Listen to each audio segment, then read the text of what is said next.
Fransuz tilidan B1 daraja darslari. Bonjour mes super étudiants, comment ça va? Est-ce que vous êtes en forme? Est-ce que vous êtes prêts de continuer nos cours? Alors, aujourd'hui, on va parler encore de différents sujets. C'est surtout le portrait, Internet, opinion, film. Il faut répondre avec qui vous aimeriez voir un film, genre, magazine, star de cinéma, violence dans le film. Assalomu alaykum fransuz tili ixlosmandlari. Siz fransuz tilini o'rganishni davom etyapsizmi? Bugun biz yana suhbat mavzularini kiritamiz. Ya'ni bu nima haqida gapirish mumkin? Portret, ya'ni o'zingizni portretingizni bering, tasvirlang. Internet, opinion, internet haqida o'zingizni fikringizni bering. Film, avec qui? Genre, ya'ni kinolarning, filmlarning qaysi janrlarni xush ko'rasiz, afzal ko'rasiz. Magazin, qaysi demak jurnallarni o'qiysiz. Star du cinéma, qaysi kino demak yulduzlarini, ya'ni starlarini yoqtirasiz. Va kinolarda, filmlarda violonsga qanday qaraysiz? Bu haqida bugun biz gaplashamiz. Tayyormisizlar? Ketdik. Alors, comment on peut préparer et faire un entretien dirigé? Voilà quelques questions. Préparer et faire un entretien dirigé. Je vous présente quelques questions. Har doimdek sizlarga bir nechta savol taqdim etamiz. Alors, comme toujours on dit bonjour monsieur, bonjour madame, quel est votre nom? Odatdagidek biz suhbatimizni nimadan boshlaymiz? Albatta tanishtirishdan. Ya'ni ismingiz nima va bunda qaysi fe'lni ishlatamiz? Se nommer fe'li, se présenter fe'li. Ya'ni undan tashqari mon nom et prénom et deyishingiz ham mumkin. Ikkinchi savolimiz, faites-moi votre portrait. Bu savol ancha kengroq. Ya'ni o'zingizni tasvirlab bering. Bu degani o'zingiz haqida. Bu ham tashqi ko'rinishingiz bo'lishi mumkin. Bu ichki dunyoyingiz bo'lishi mumkin. Sizning qiziqishlaringiz bo'lishi mumkin. Demak, bu o'zingizni portretingizni tuzishda sizga fransuz tilida ko'makchi bo'ladigan so'zlar quyidagicha. Se parler, avoir, âge, aller, école, passe-temps, livre, se lire. Va undan tashqari le grand écran, le 7e art degan so'zlar ham yordam berishi mumkin. Endi 3-chi savolimizga o'tamiz. Surfez-vous sur internet? Pourquoi? Ya'ni internetda siz surfe qilishingizni yoqtirasizmi? Nima uchun? Bunda naviguer, se regarder, contacter, se communiquer, ami, réflexion, échange va idée so'zlari sizga yordam beradi. Albatta bu so'zlarni ko'chirib tarjima qilishni unutmang. 4e question, ya'ni 4-chi savolimiz. Qu'est-ce qui vous plaît dans vos recherches sur internet? Ya'ni internetda siz recherche izlanganingizda sizlarga aynan nima eng ko'p yoqadi? Buni albatta oldin yaxshilab o'ylab ko'ring, keyin esa fransuz tilida javob berishga harakat qiling. Bunda albatta sizlarga procéder, se connaître, s'actualiser, savoir, s'informer, essentiel, sérieux, sérieuse so'zlari yordam beradi. Endi 5-chi savolimizga ham o'tamiz. Pensez-vous qu'Internet est devenu aujourd'hui un outil indispensable? Ya'ni fikringizcha, hozirgi vaqtda internet un outil indispensable'ga aylanganmi? Ya'ni busiz biz o'zimizni hayotimizni tasavvur qila olmaymizmi? Bu bizga juda ham muhimmi yoki yo'qmi? Albatta o'zingizni hayotingizda internet rolini o'ylab ko'ring, joyini, o'rnini va javob bering. Albatta s'aimer en particulier, étude, justesse, exactitude, élocution, perspicacité degan so'zlar ham sizlarga yordam beradi. Endi Oltinchi savolimiz. Vous aimez mieux voir des films au cinéma, à la télé, en DVD ou sur internet? Ya'ni filmlarni qayerda ko'rishni afzal ko'rasiz? Ya'ni sinemaga borishnimi balkim yoki teledami yoki balkim DVD yoki hattoki sur internet to'g'ridan-to'g'ri internetdanmi? Bunda albatta se préférer, se regarder, se voir, reportage, video, dossier va document so'zlarini qo'llab javob bering. Yettinchi savolimiz. Aimez-vous regarder des films seuls ou avec des amis? Bu menimcha judayam demak shaxsiy savol bo'lsa kerak. Ya'ni kinoni kim bilan ko'rishni afzal ko'rasiz? Bir o'zingizmi? Hech kim xalaqit bermagan holdami? Yoki aksincha do'stlar bilan demak uni muhokama qilib, kulgili joylarga birgalikda kulib, yig'ilgan joylarda birgalikda yig'labmi? Siz albatta bunga judayam to'g'ri va chiroyli javob berasiz deb o'ylayman.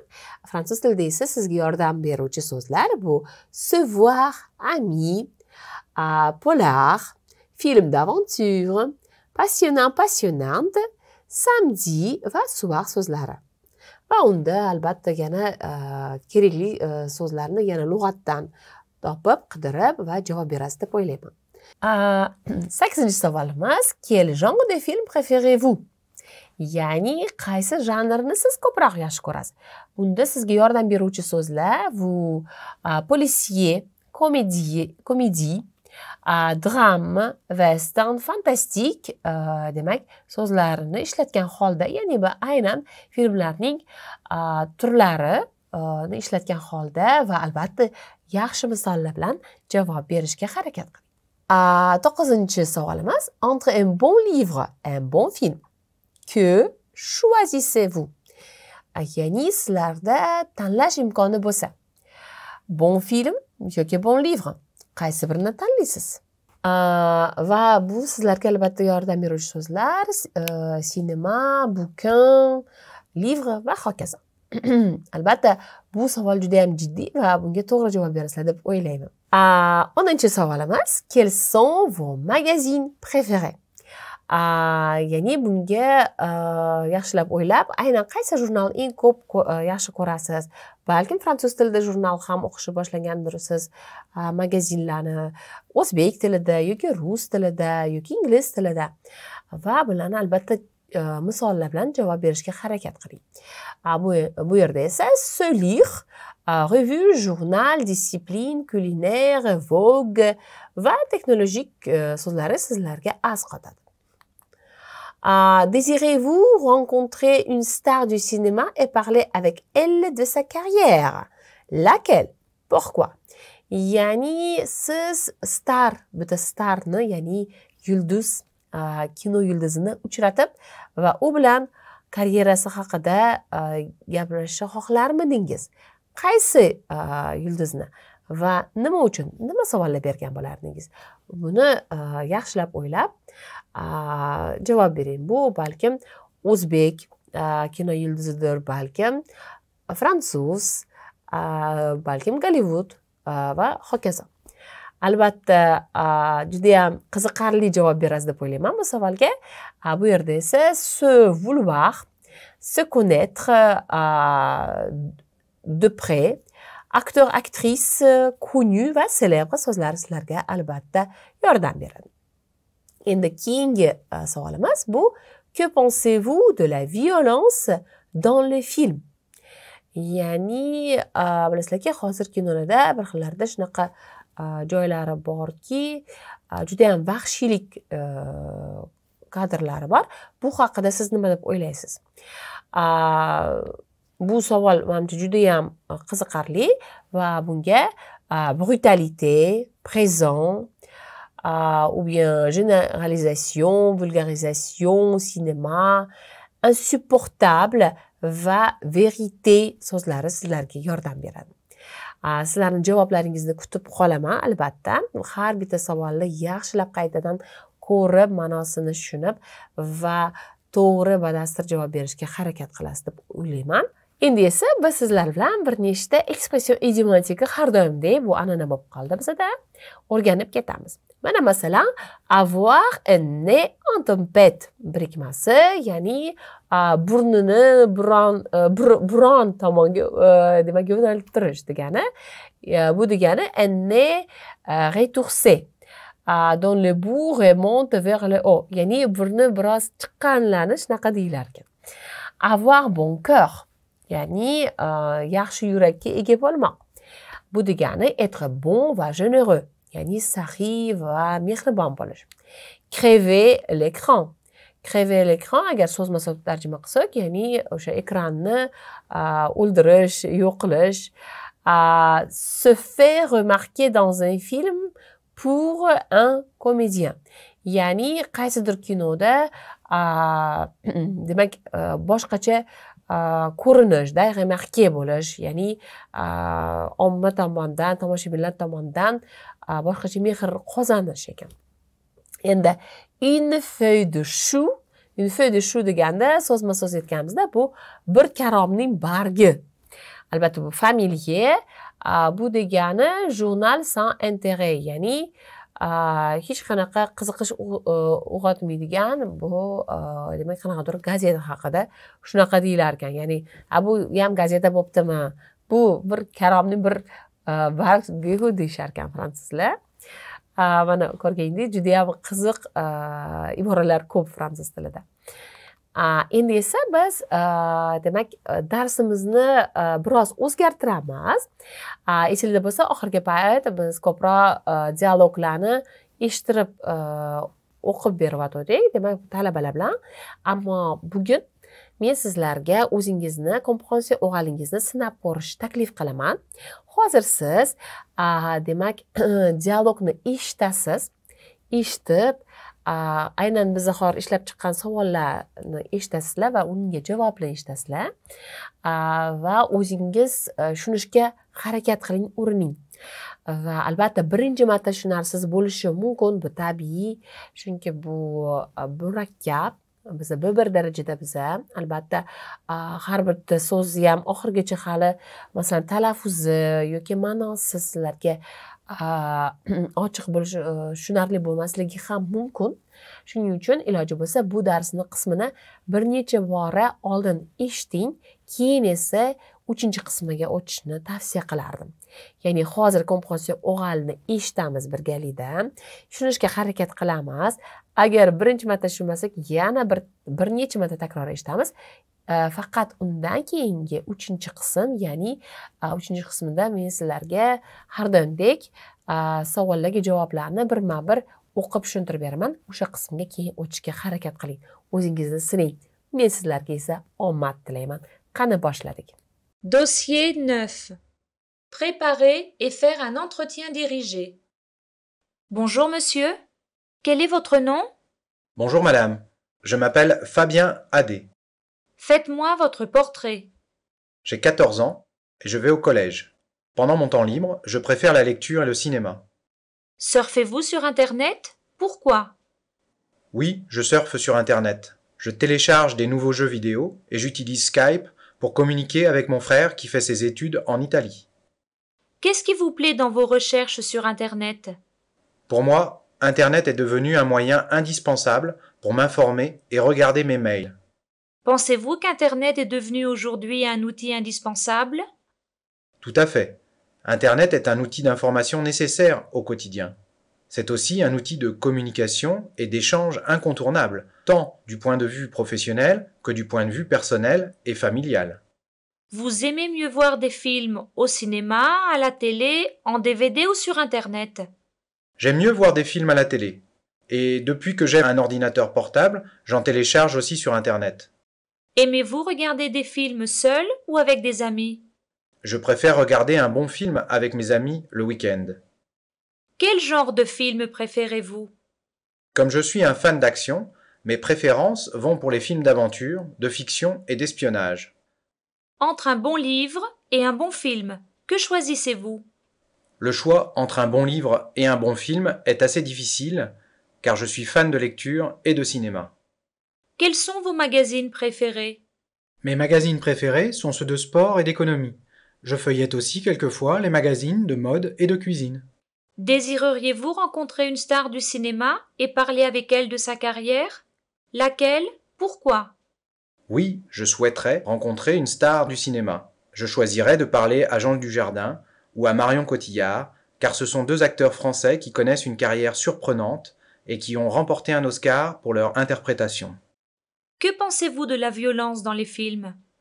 Il est fréquent de voir une banalisation de la violence dans les films et souvent c'est une insoutenable réalité. Mana dialogni ham eshitib bo'ldingiz. Endi esa biz uni sizlar bilan birgalikda o'qib va tarjima qilishga urinamiz. Birinchi savol esingizda bo'lsa, kelayotgan nomida shunda u nima deb javob beribdi? Bonjour madame, je m'appelle Fabien Adé. Faites-moi votre portrait deganda, j'ai 14 ans et je vais au collège.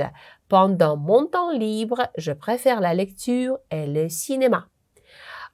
Demak, yoshi nechida ekan? To'g'ri, 14 da. Qayerda o'qir ekan? To'g'ri, maktabda, aynan shu kollej nomli qismida, esinglarda bolalar, Fransiyada kollej bu alohida o'quv demak jarayon emas, o'quv demak muassasasi emas, aksincha bu maktabni bir qismi. Bizda o'rta maktab deyiladigan qism, Fransiyada kollej deyiladi. Endi bo'sh vaqtida nima qilar ekan? Tom librida nima qilar ekan? To'g'ri, lecture va cinéma, ya'ni o'qir ekan va kino ko'rar ekan. Surfez-vous sur internet? Pourquoi? Yani internetda yurasizmi, surfing qilasizmi desa? Oui, je surfe sur internet, je télécharge de nouveaux jeux vidéo et j'utilise Skype pour communiquer avec mon frère qui fait ses études en Italie. Yani internetda rostdan ham ko'p ishlatar ekan, o'ziga jeu videolarni telecharge qilar ekan, undan tashqari o'zini frère ya'ni akasi bilan muloqotda bo'lish uchun Skype'ni ham ishlatar ekan. Qu'est-ce qui vous plaît dans vos recherches sur internet? degan savolga nima debdi? Pour moi, internet est devenu un moyen indispensable pour m'informer et regarder mes mails. Ya'ni u judayam muhim va judayam keraklik demak moyenga aylangan ekan. U o'zini informe qila olar ekan uni yordamida va hattoki maillarni ham jo'nata olar ekan. 5-chi savolga, pensez-vous qu'internet est devenu aujourd'hui un outil indispensable? Nima deb javob beribdi? Tout à fait, internet est un outil d'information nécessaire au quotidien. C'est aussi un outil de communication et d'échange incontournable tant du point de vue professionnel que du point de vue personnel et familial. Yani hammamiz bilganimizdek rostdan ham internet hozirgi har kungi hayotimizda, ya'ni quotidienda judayam necessaire bo'lib qolgan. Chunki bu ham kommunikasyon uchun va échange uchun ham professional, ham personnel, ham familial hayotimizda judayam kerakli demak vositaga aylangan. 6-chi savol, vous aimez mieux voir des films au cinéma, à la télé, en DVD ou sur internet degan savolga, j'aime mieux voir des films à la télé et depuis que j'ai un ordinateur portable, j'en télécharge aussi sur internet deb javob beribdi. Ya'ni televizorda ko'rishni afzal ko'rar ekan, lekin undan tashqari ordinator portablida ham ko'rishni yoqtirar ekan. 7-chi savol, aimez-vous regarder des films seul ou avec des amis? Esingizda bormi savol? Unga nima deb javob beribdi? Je préfère regarder un bon film avec mes amis le week-end. Ya'ni do'stlar bilan weekendda ko'rishni afzal ko'rar ekan. Demak, quel genre de film préférez-vous deganda esa, comme je suis un fan d'action, mes préférences vont pour des films d'aventure, de fiction et d'espionnage. Ya'ni aynan kinolarni, filmlarni, shu turlarni yoqtirar ekan. D'accord. Entre un bon livre et un bon film, que choisissez-vous? ya'ni yaxshi kino va yaxshi kitobni orasida nimani afzal ko'rarkan? Le choix entre un bon livre et un bon film est assez difficile car je suis fan de lecture et de cinéma. Ko'rganingizdek, uni tanlov qilish juda ham qiyin ekan. Chunki bir tomondan ham o'qishni, ham kino ko'rishni afzal ko'rar ekan. Quels sont vos magazines préférés mavzusiga, ya'ni savoliga, mes magazines préférés sont ceux de sport et d'économie. Je feuillette aussi quelquefois les magazines de mode et de cuisine deb javob beribdi. Ya'ni sport va iqtisodiyot, ya'ni ekonomiy. Undan tashqari mod va cuisinga ham qiziqar ekan. Désirez-vous rencontrer une star du cinéma et parler avec elle de sa carrière? Laquelle? Pourquoi? Ya'ni esingizda bo'lsa, o'sha aynan star haqida gapirishgandek, yulduz haqida. Ah oui, je souhaiterais rencontrer une star du cinéma. Je choisirais de parler à Jean Dujardin ou à Marion Cotillard, car ce sont deux acteurs français qui connaissent une carrière surprenante et qui ont remporté un Oscar pour leur interprétation. Ya'ni ikkita fransuz juda mashhur aktyor va aktrisani taklif qilgan, aytgan va aynan nima uchun ularni afzal ko'rganini ham tushuntirgan, chunki bular aynan Oscarga erishgan ekan bu aktyorlar. Que pensez-vous de la violence dans les films degan savolga esa, il est fréquent de voir une banalisation de la violence dans les films et souvent c'est une insoutenable réalité. Ya'ni da hozir albatta banalization, ya'ni juda ham ko'p uchraydi va afsuski bu hozirgi realite emas deb javob beribdi. Mana bugun siz yana yangi savollarni eshitdingiz, ularga javobni ham hattoki o'zingizni komprension oralda sinab ko'rdingiz. Endi esa men sizlarga bon chance, à bientôt dans la prochaine vidéo deb qolaman, Madame Ulfi.